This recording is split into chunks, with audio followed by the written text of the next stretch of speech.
Hello बच्चों, आज हम करने वाले हैं कक्षा 10 की गणित की डीओई की वर्कशीट नंबर 45 16 अक्टूबर 2020 के लिए। आज इस वर्कशीट में हम करेंगे स्पर्श रेखाओं पर आधारित कुछ पाठ्य पुस्तक के उदाहरण।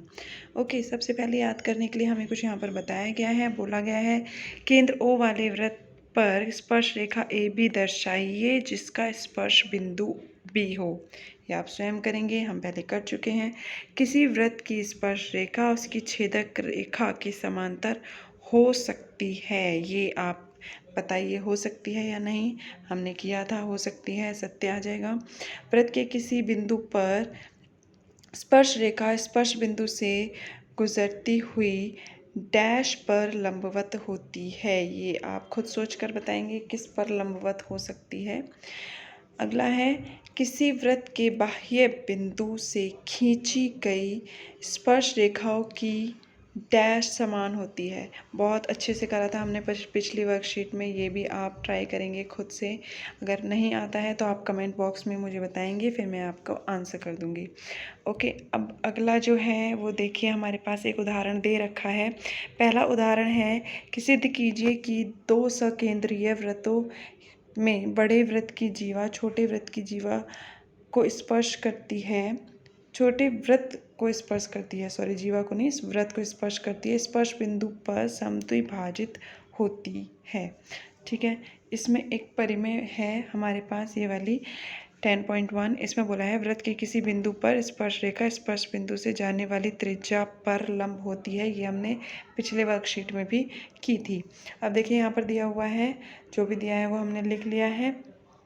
केंद्र ओ वाले दो सकेंद्रीय वृत्त हैं C1 C2 और बड़े वृत्त की जीवा है ए बी, ये आपको दिखाई दे रही है ए बी, और जो छोटे वृत्त को बिंदु P पर स्पर्श कर रही है, यहाँ पर स्पर्श कर रही है।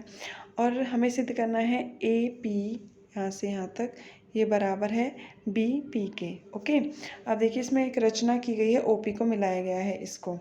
ठीक, अब उत्पत्ति जो है वो है ए बी वृत्त C2 के स्पर्श बिंदु P पर है। ये देखिए यहाँ पर अंदर आपको दिखाई देगा, यहाँ पर जब आप वर्कशीट ओपन करेंगे तो वहाँ पर और क्लियर से आपको दिखाई दे जाएगा।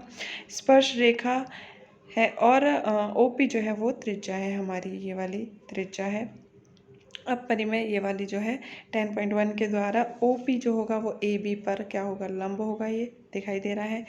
ए बी जो है वो वृत्त C1 की जीवा है और OP ए बी पर लंब है, इसलिए OP जो है वृत्त को ए बी को, सॉरी वृत्त को नहीं, ए बी को, जीवा ए बी को समद्विभाजित करती है। जब कोई रेखा किसी दूसरी रेखा पर लंब होती है तो वो उसको क्या करती है, समद्विभाजित करती है।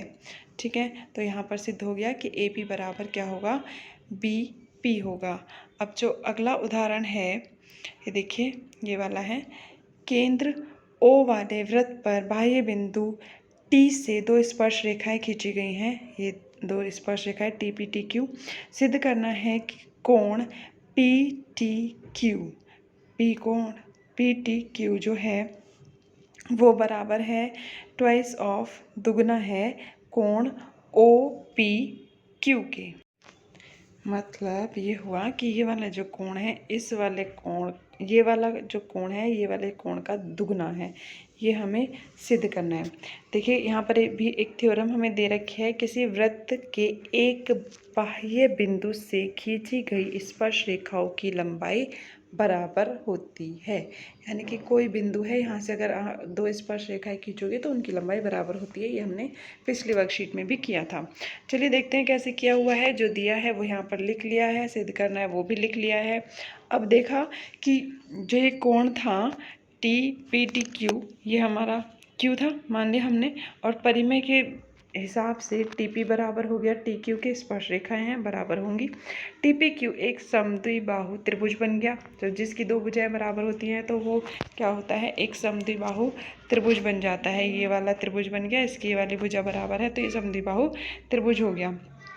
अब देखिए जब ये समद्विबाहु त्रिभुज है तो इसका मतलब क्या होगा कि दो कोण बराबर होंगे। हमने पढ़ा था कि बराबर भुजाओं के सम्मुख कोण भी क्या होते हैं, बराबर होते हैं। और एक कोण हमने वहाँ पर थीटा मान लिया है, तो सारे कोण मिलाकर क्या हो गए हैं हमारे 180 डिग्री माइनस थीटा, और वो कोण बराबर है तो इसलिए 1/2 यहाँ पर हमने लगा दिया है।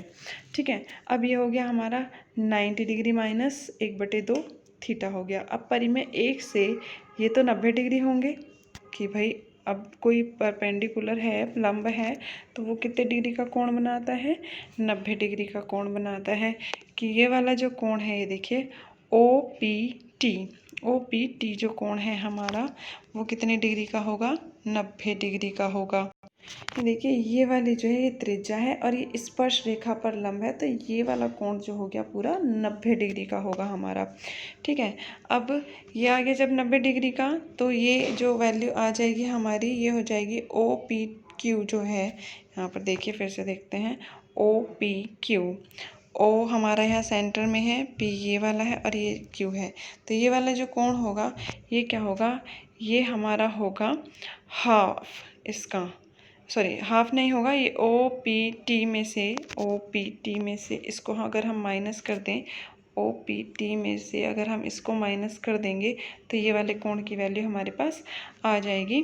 तो ये वही क्या है, इसमें से ओ पी टी में से माइनस कर दिया टी पी क्यू को, जो भी हमने निकाला था यहाँ पर। ठीक, ये जब माइनस किया तो आ गया हमारे पास हाफ ऑफ थीटा, और थीटा किसका मान था, थीटा मान था हमारा कोण पी टी क्यू का। ठीक है, तो इसका मतलब क्या हुआ, ये जो पी टी क्यू है वो डबल है ओ पी क्यू का, यहाँ पर सिद्ध हो गया है। अब अगला उदाहरण जो है बच्चों वो इस तरीके से है, देखिए यहाँ बोला है हमारे पास कि 5 सेंटीमीटर त्रिज्या वाले एक वृत्त की 8 सेंटीमीटर लंबी जीवा, ठीक, पी और क्यू पर स्पर्श बिंदु परस्पर एक बिंदु टी पर प्रतिच्छेद करती है। अब इसमें बोला है टी पी की लंबाई ज्ञात कीजिए। ये देखिए फिगर में आप समझ सकते हैं, ये जीवा है और ये दो बिंदु हैं स्पर्श बिंदु, यहाँ से ये जो रेखा है स्पर्श रेखा है, ये टी पॉइंट है, यहाँ पर प्रतिच्छेद कर रही हैं। ठीक है, अब इसमें बोला है ओ टी, ये केंद्र है ओ और ये टी को हमने मिलाया ताकि पी क्यू को बिंदु आर पर प्रतिच्छेद करे। ये जो पी क्यू है हमारा, इसको आर यहाँ पर प्रतिच्छेद कर रही है। ठीक है, अब देखिए जो टी ओ टी है, ओ टी ये वाली जो रेखा है ये लंब है पी क्यू पर, हमें दिखाई दे रहा है, और ये क्या होगा, समद्विभाजक होगा। ओ टी जो होगा पी क्यू का समद्विभाजक हो जाएगा, तो ये हमारा कितने कितने सेंटीमीटर हो जाएगा, 4 सेंटीमीटर हो जाएगा। अब ओ आर यहाँ से निकाल सकते हैं, ओ आर की लंबाई यहाँ से निकाली जा सकती है, ये आपके पास वैल्यू आ गई है और ये अपने पहले से थी, तो यहाँ से ओ आर ये जो है ओ आर ये वाला आप मान निकाल सकते हैं, कितना आया, 3 सेंटीमीटर आया। अब देखिए ये जो दोनों कोण मिलकर बना रहे हैं टी पी आर और आर पी क्यू जो कोण है, देखिए बच्चों ये वाला कोण और ये वाला कोण ये दोनों मिलके 90 डिग्री होंगे, हमें पता है ये रूल होता है। और ये वाला कोण और ये वाला कोण दोनों मिलके ये वाले भी 90 डिग्री होंगे, क्योंकि इधर वाला 90 डिग्री है, 180 में से अगर 90 डिग्री माइनस करेंगे तो बाकी बचे हुए कोण दो होंगे वो कितने डिग्री के, 90 डिग्री के हो जाएंगे। ठीक है, अब यहाँ से जब आप वैल्यू फाइंड करेंगे दोनों ही को इक्वलाइज कर देंगे, इससे कैंसिल हो जाएगा, तो ये आपका इक्वल आ गया। तो अब इससे आप कह सकते हैं कि जो त्रिभुज है वो ए से सर्वांग समता है, इसकी सर्वांग समता नहीं समरूपता है। ठीक है, जब समरूप होते हैं तो इनका जो रेशियो होता है, अनुपात होता है, वो इस तरीके से बराबर हो जाता है। देखिए बच्चों यहाँ पर हम इन दो त्रिभुजों की बात कर रहे हैं तो इनके ही अनुपात बराबर होंगे। जो ये टी पी दिखाई दे रहा है आपको, टी पी इस ये बराबर ए बटे में ओ पी होगा और इसके बटे में यह आ जाएगा, और तब जो जो मान हमें दिए हुए हैं वह यहाँ हमने रख लिए हैं, इससे आपको टी पी का मान ज्ञात हो जाएगा जितना भी आया है। ठीक है, अब चलिए यहाँ पर कुछ अभ्यास प्रश्न दे रखे हैं वो भी देख लेते हैं हम। पहला प्रश्न जो है उदाहरण 1, 2, 3 में जो प्रयोग की गई परिमेय है कथन सहित एवं कसौटियों की सूची आपको यहाँ पर लिखनी है। ये वाला प्रश्न आप स्वयं करेंगे। ठीक है, दूसरा प्रश्न है एक बिंदु Q से किसी वृत्त की स्पर्श रेखा की लंबाई 24 सेंटीमीटर और Q की केंद्र से दूरी 25 सेंटीमीटर है, तो वृत्त की त्रिज्या ज्ञात कीजिए। देखो बच्चों, यहाँ पर हमने आकृति बना ली। इस तरीके की आपकी आकृति बन जाएगी और वृत्त की त्रिज्या OP हमें ज्ञात करनी है ये। ठीक है, ये हमें पता है 90 डिग्री होता है। ठीक, अब ये क्या बन गया, एक समकोण त्रिभुज बन गया। समकोण त्रिभुज में एक कोण 90 डिग्री का होना चाहिए तभी समकोण त्रिभुज बनता है। तो हम यहाँ पर पाइथागोरस परिमेय लगा सकते हैं। 90 डिग्री के सामने वाली सबसे लंबी भुजा होती है जो कर्ण कहलाती है। ठीक, अब ये एक हमने लंब ले लिया, एक को हमने आधार ले लिया। OP हमें निकालना था। ठीक है, हमने यहाँ पे रख दिया, ये वैल्यू रख दी। इस को इधर लेकर जाएंगे तो ये माइनस में हो जाएगा। तो OP से जब स्क्वायर हटेगा तो यहाँ रूट आ जाएगा। अब इसको जब सॉल्व किया तो ये आया 49 और 7 × 7 होता है 49, इसलिए ये 7 बाहर आ गया। तो वृत्त की त्रिज्या जो आ गई हमारे पास 7 सेंटीमीटर। ये देखिए, अब अगला प्रश्न है हमारे पास। सिद्ध कीजिए कि किसी वृत्त के व्यास के अंत बिंदुओं पर खींची गई स्पर्श रेखाएं समांतर होती हैं, यानी कि ये वाली और ये वाली जो रेखा खींची गई हैं ये समांतर होती हैं।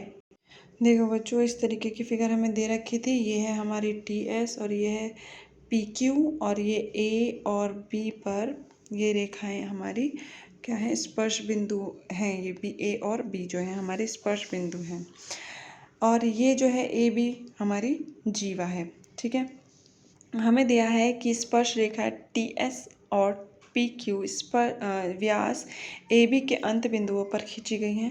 फिगर में आपको दिखाई दे रहा है। अब जब ये स्पर्श रेखाएं खींची गई हैं तो ये देखिए, वृत्त के केंद्र से यहाँ तक की जो दूरी है ये त्रिज्या होगी और त्रिज्या स्पर्श बिंदु पर क्या बनाती है, 90 डिग्री का कोण बनाती है क्योंकि वो लंब होती है। ठीक है, तो यहाँ से दोनों तरफ 90 डिग्री का कोण बन गया हमारे पास। ये हमें दिया हुआ है। अब हमें सिद्ध करना है कि ये वाली भुजा इस वाली भुजा के समांतर है। अब हमने क्या किया कि ले लिया हमने कोण TAO बराबर है कोण OB, क्योंकि ये हमें दिया हुआ है। लेकिन TAO तथा OBQ एकांतर अंतःकोण भी हैं। भाई देखिए, अगर मान लीजिए समांतर रेखा ये तिर्यक रेखा मान लें तो ये जो विपरीत दिशाओं में जो कोण बन रहे हैं एकांतर अंतःकोण कहलाते हैं। ठीक है, जब ये एकांतर अंतःकोण कहलाएंगे तो ये वाली रेखाएं क्या हो जाएंगी, ये हमारी रेखाएं हो जाएंगी समांतर रेखाएं। ठीक है, तो इसलिए हम कह सकते हैं TS जो है वो PQ के समांतर है। आई होप आपको ये वर्कशीट समझ में आ गई है। और इस वर्कशीट के लिए आपको एक सुझाव दिया गया है कोविड के संदर्भ में कि आपको 2 गज की दूरी हमेशा बना कर रखनी है, तभी आप अच्छे से कोविड से बच सकते हैं। Be healthy, stay safe. मिलते हैं अगली वर्कशीट में।